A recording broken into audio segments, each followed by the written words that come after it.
సింహాచలం భూ సమస్య విషయంలో గ్రామస్తుల తరపున పోరాటం చేసినట్లు విశాఖ జిల్లా భీమిలి అసెంబ్లీ నియోజకవర్గం వైసీపీ అభ్యర్థి అవంతి శ్రీనివాస్ తెలిపారు. సింహాచలం శ్రీ వరాహలక్ష్మీ నరసింహస్వామిని దర్శించుకుని ప్రత్యేక పూజలు ఆయన నిర్వహించారు. సాయి మాధవనగర్, సింహాచలం పుష్కరిణి, అడవివరం జంక్షన్ వరకు ప్రజలు, అభిమానులు, పార్టీ కార్యకర్తలు అధిక సంఖ్యలో బైక్ ర్యాలీ నిర్వహించారు.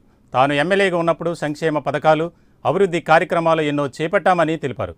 సింహాచలం రైతుల భూ సమస్యలపైన పోరాడతానని చెప్పారు.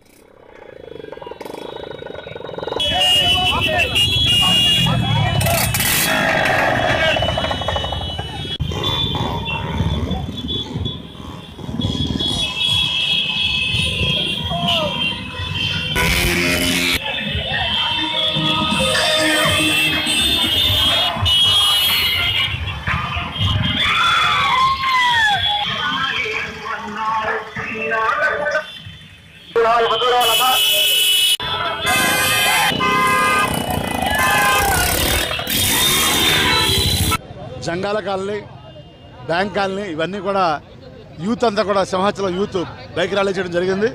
స్వచ్ఛందంగా తరలి వచ్చారు పెద్ద ఎత్తున.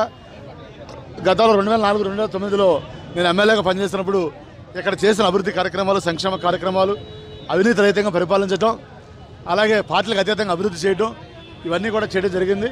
దానివల్లే సింహాచలం ఈ రోజున పంచగ్రామాల భూ సమస్య విషయంలో చిత్తశుద్ధితో పనిచేయడం జరిగింది. ఈ రోజున ఒకటే ప్రామిస్ చేసి చెప్తున్నాను, నేను సింహాచలం గ్రామస్తుల తరపునే ఉంటాను, కానీ అధికారుల తరపున ఎప్పుడు కూడా ఉంటాను. సింహాచలం గ్రామస్తులకు న్యాయం జరిగే వరకు కూడా అవిస్తరణ పోరాటం చేస్తాం. తప్పనిసరిగా ప్రతి రైతుకి న్యాయం చేస్తాం. ప్రతి లబ్ధిదారుడు కూడా